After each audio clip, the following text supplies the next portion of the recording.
Okay. Um, so for context, this is the process that is going to be that is going to be applicable to the independent contributor BDR, if that's what we want to call them. So in this case, the one and only Christine. And for those watching at home.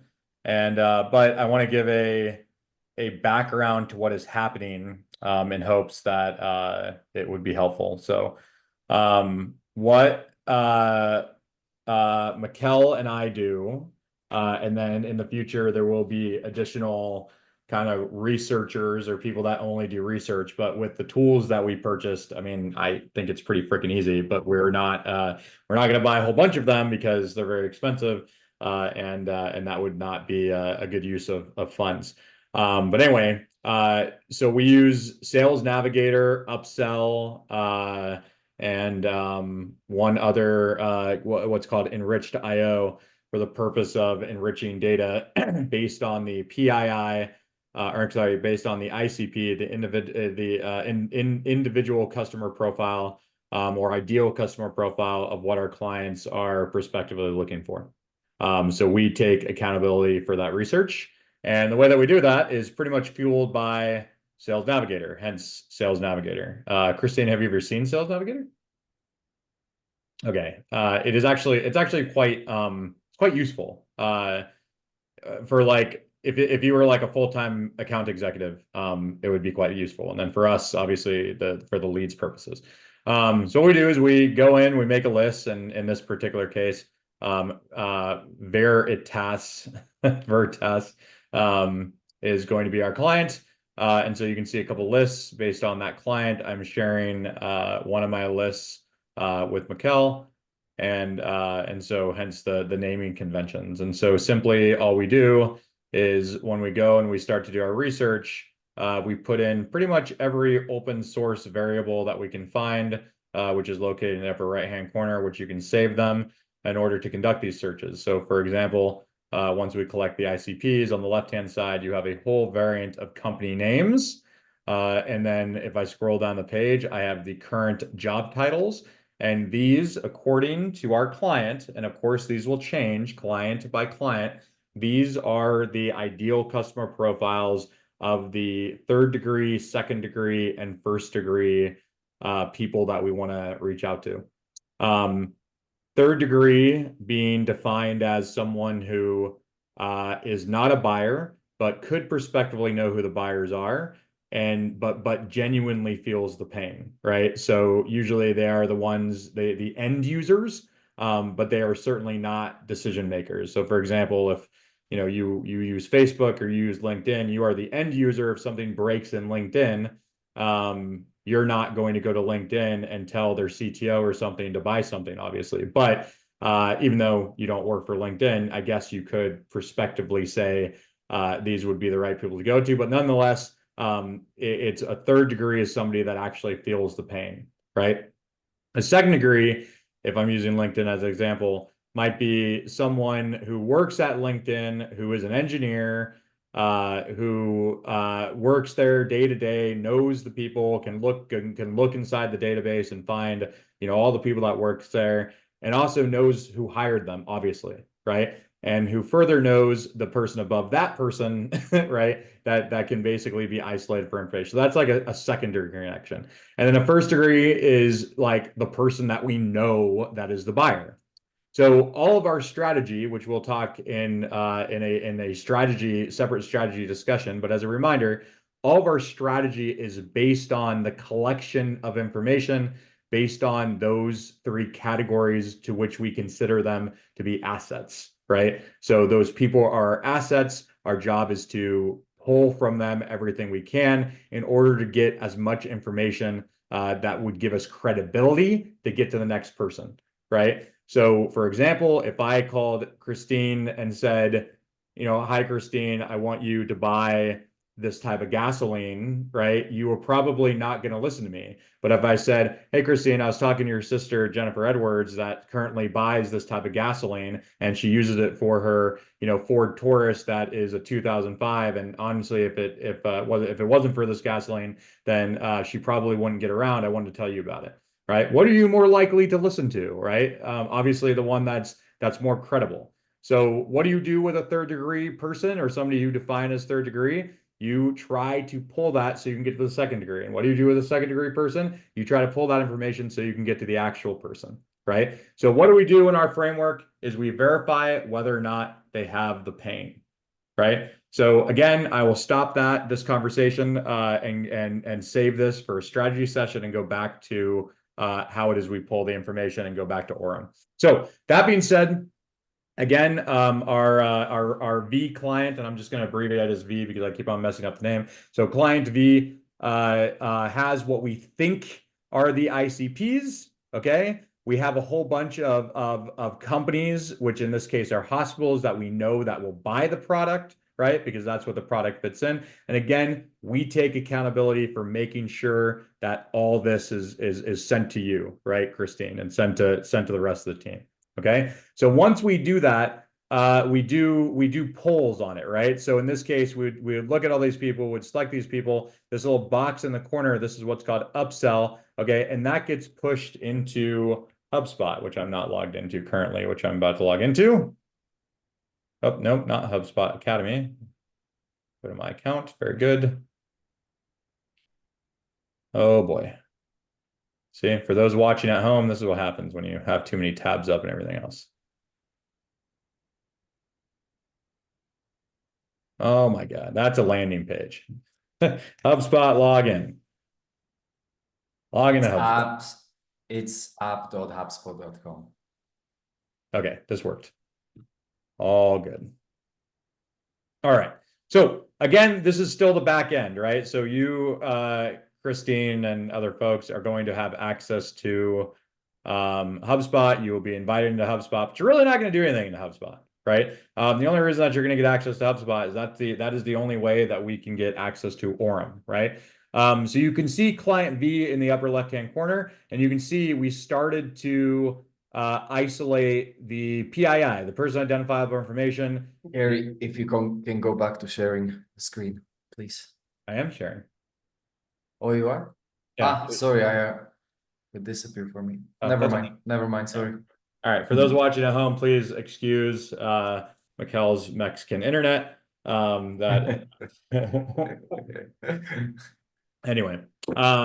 So that being said, this is what the back end of your HubSpot looks like. And what is HubSpot? HubSpot is a classic CRM. I think if you are working for Lead Generation Hub, you do not know what a CRM is. I think I'd be kind of surprised. I'm assuming, Christine, even though I know you haven't really done this kind of work before, can I presume that you know what a CRM is?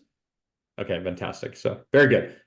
So that being said, this is what this stuff looks like, right? So it's going to get more and more organized as we go, but this really isn't where you're going to mess around. And if you do decide to look at this stuff, if you decide to look at contacts, if you decide to click through, all is well and good. Just do not delete anything. Do not filter out anything, right? But yeah, you're more than welcome to look at it, and we trust that anybody that goes in here, doesn't break stuff. Okay.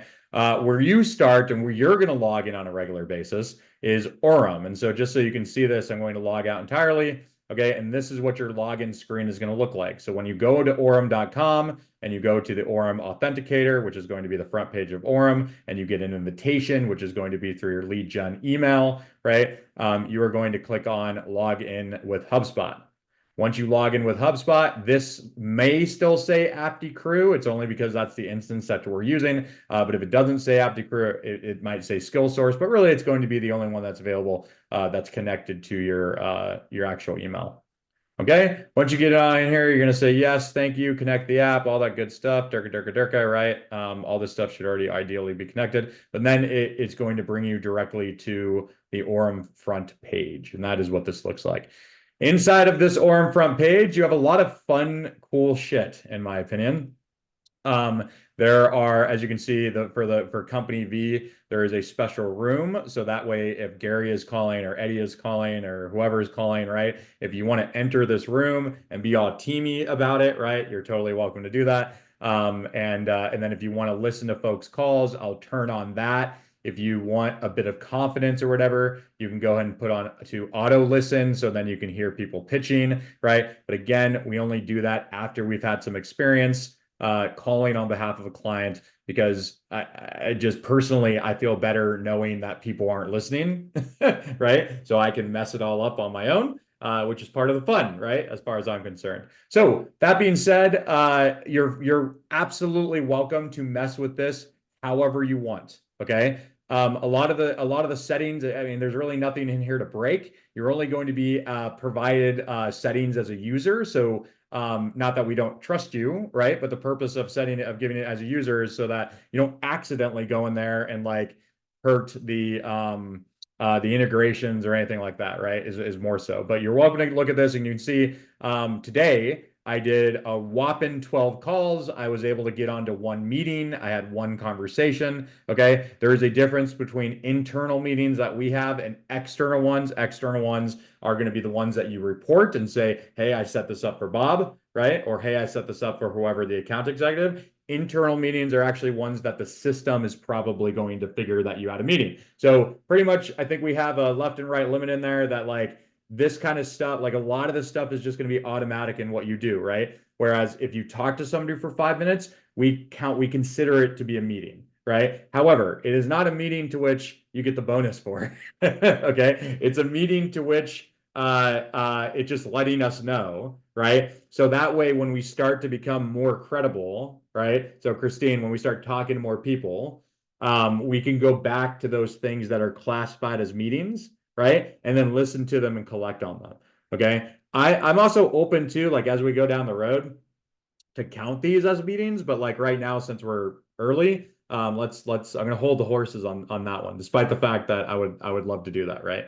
So that being said, I think the logistics and all that stuff are pretty straightforward. I mean, I'm gonna pull a lot of this stuff. I think the objections are really cool. So once we get different clients, client V is a little bit different because they don't really know, right? Like they don't really know like what the collection of objections are or like or what we should really be reporting. But one of the cool things about this is that when we do find the objection, so for example, if the objection is, well, I'm not the decision maker, okay, it has to go to someone else, we can put that in here, right? And anytime someone says it, the system will pick it up, right? So that way, like we can collect those objections so we can train ourselves better in how to respond to it, right? So it's going to be really cool. Like once we finally get going, and then when to call and everything else. So I think all that stuff is obvious. Okay. So getting to the fun and exciting part, which is the dialer.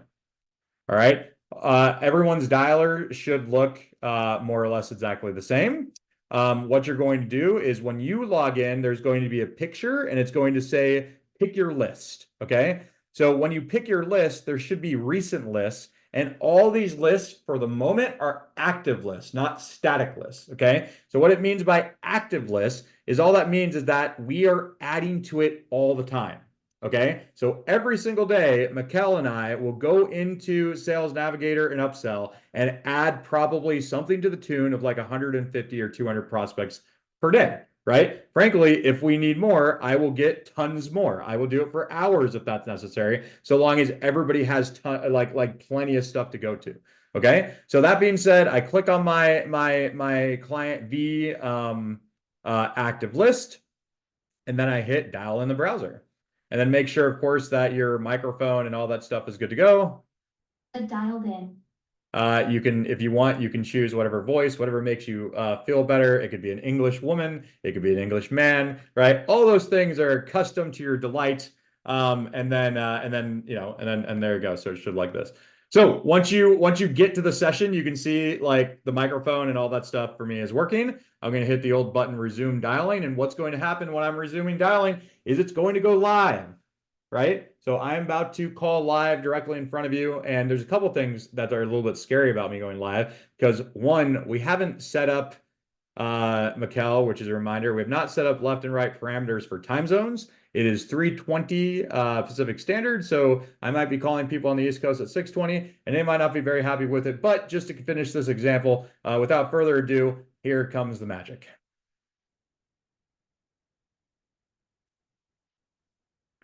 As you can see, it is dialing 3 people at the same time.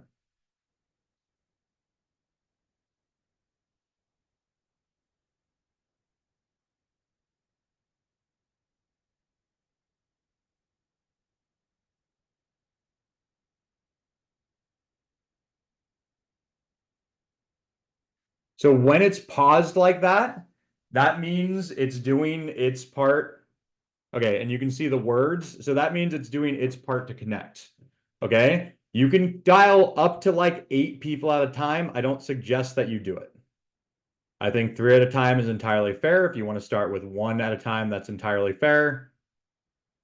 But that is what's happening.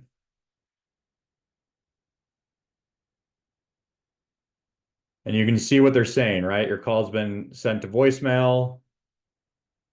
I'll let this go for another 30 seconds. If we get somebody great, if not, that's okay.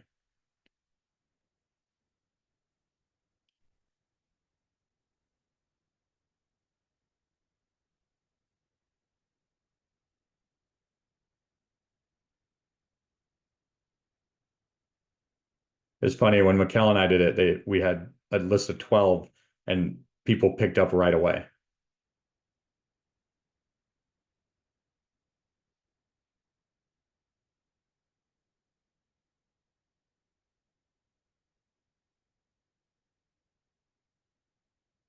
Okay, I'm gonna go ahead and hit pause.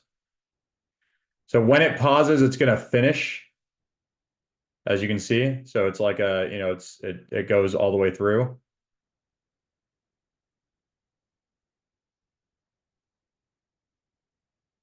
Okay, and so it finished. All right. Okay, so that means it's at this point it's done. So I like called, I don't know what, like 6 or so people. You got the point, right? I mean, that's again, this is the essence of a dialer. A couple things with this too that you're more than welcome to mess with. Make sure that boost is on. So what is boost, you might be asking? What boost is that if you live in an area code that's like 415, the number that calls them is going to be 415. Okay. If you live in San Diego, if it's 650. So whatever your that area code is, or zip code, or yeah, area code, sorry, it's going to match to the prospect. At the same time, so this is something that we pay for, right? At the same time, if the number is a spam number, it pulls it, right? So it's gonna so Orum's going to go through and just basically verify the fact that those numbers are real or what, or, et cetera, right? So just to like prevent them from being broken. Also, too, you're welcome to change. Like sometimes there's a list of numbers because they'll recommend them there. You can check their reputation. Okay, all this stuff I think is very straightforward, but it really does matter, right? So like make sure that in the left-hand corner, as far as dialing options, that the reputation for the number is okay, right? Also, what I think is pretty cool is if you want to drop a voicemail. All right. So if I'm going to make a voicemail for something like this, you need to make sure that's applicable for everybody, right? So if I say, hi, this is Gary Gardner. I'm calling from the ABC company, or you can go ahead and use Veritas's name if that's what you would like to do, right? You say that you're calling from ABC company, you're calling into some human resources directors, wanted to try to reach them, or wanted to try to reach you, hope to hear from you, blah, blah, right? You can say anything you want, but obviously you can't make it specific to the name, right? Unless you're doing one by one, which I guess you could if you wanted to, but that's probably not going to be optimal. Okay. And believe it or not, dropping voicemails increase callbacks by about 15%. Right. Because like we're lucky if we hit 30%. So to say that it increases your company, your connectivity capabilities by half, I think is pretty good. Okay. Before I go live and give a example, because I think it's important that we record an example that's probably going to be ugly, okay, but I'm going to do it anyway. Um, Christine, do you have any questions? So these numbers are all like verified. We know that they're legit, or like are we kind of For wasting the our time? most part, yes. For the most part, but no. Are we 100% possible that they're all legit and they all go to the right person and all that stuff? No, right? Because so that's why I want somebody to pick up so I can provide you an example. So then you can put in the call disposition. Okay. There's 4 disposition, and I want to show you, right? So like disposition 1 is like they didn't answer. Disposition 2 is like they hung up and they were angry. Disposition 3 is like I had a conversation and so it's like it's whatever. And so in order for you to continue dialing after someone picks up, you have to fill in the disposition. Got it. Thank you. Sure. Anything else? I Not- think not at maybe the just moment. maybe just for the audience, what happens if you're calling, you're dialing, let's say, 3 phone numbers at a time, right? And someone calls you back. What happens in that So instance? in the upper right-hand corner, it'll say you're getting a call back. And so then you can basically pause the auto dialer, you can respond, and I assume it's going to give you at least the link of the person, That's correct. their Yeah, title, so the company. yep. So what it'll do is it'll go to basically this. Oh, sorry, no, not this. I apologize. Sucks that I can't scenario it for you. I just have to have somebody pick up. So let somebody pick up and then I'll show you. But basically that screen that it goes to when somebody picks up, that's what it goes Yeah, to. the Also, same it screen, also hangs basically. up your existing unless you're on the phone, it'll hang up your outgoing calls. Cool. So, all right, are we ready? Okay, here we go.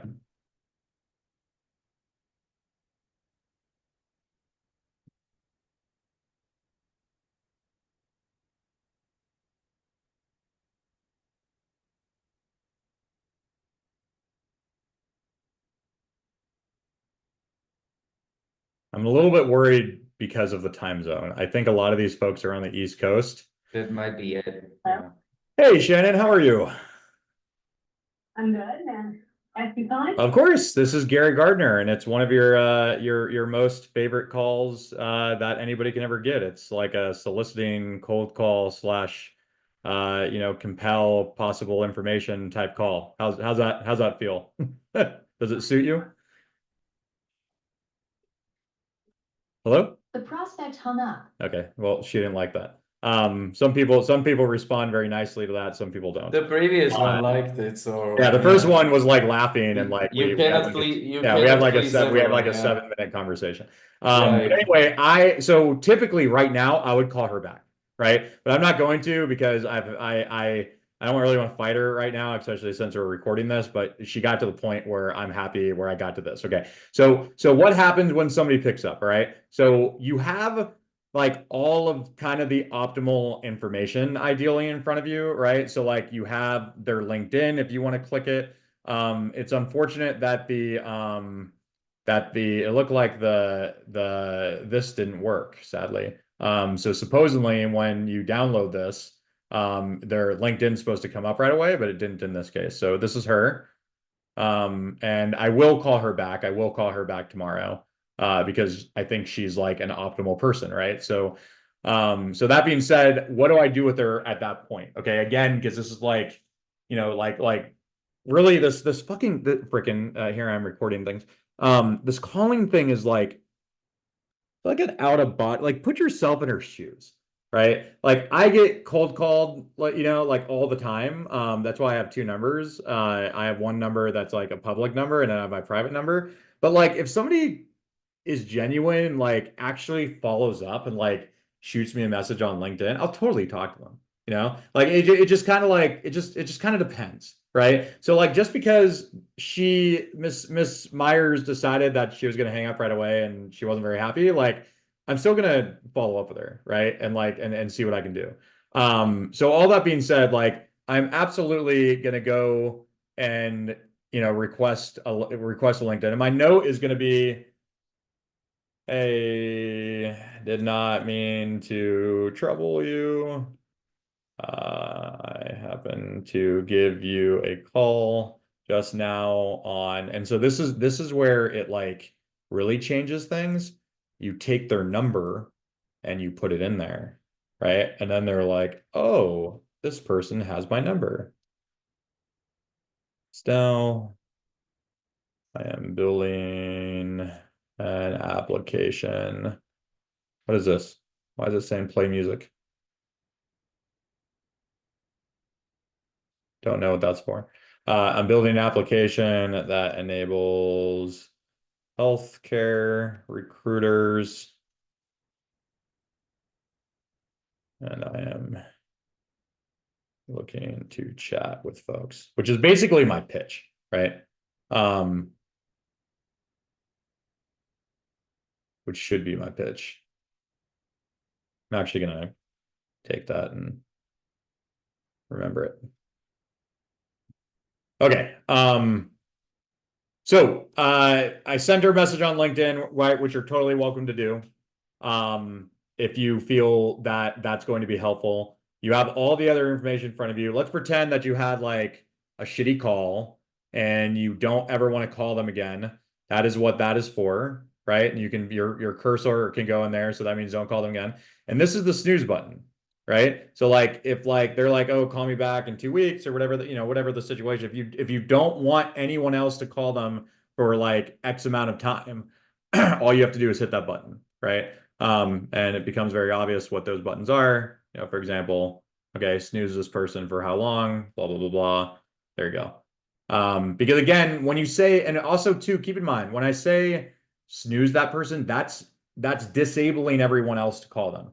Okay. So if you are not harboring that person, then like don't disable them, right? So that's where you can use the CRM, but we'll spare that for this particular call. Okay, so now on the right-hand side, it's forcing me to give a deposition or a disposition, excuse me.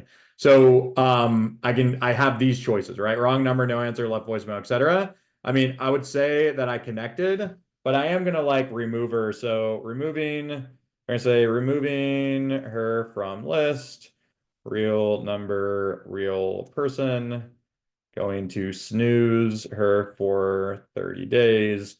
Try to follow up directly. That fair? I'd snooze her for less, but What's up? I'd snooze her for a bit less. It could be valuable if you call her back and Oh, maybe I will, use the sure. fact that she hung up on you as kind of a breaking the ice. Oh, I will. Yeah. Yes, I absolutely will. Right. And then we simply hit resume dialing. And then lo and behold, we were right back at it. Right. So I'm going to go ahead. So it will force you to this position before you can dial again. That's correct. Yes, it's going to That's force. awesome. That's good. All right. So let these three go through. Let's see if somebody picks up.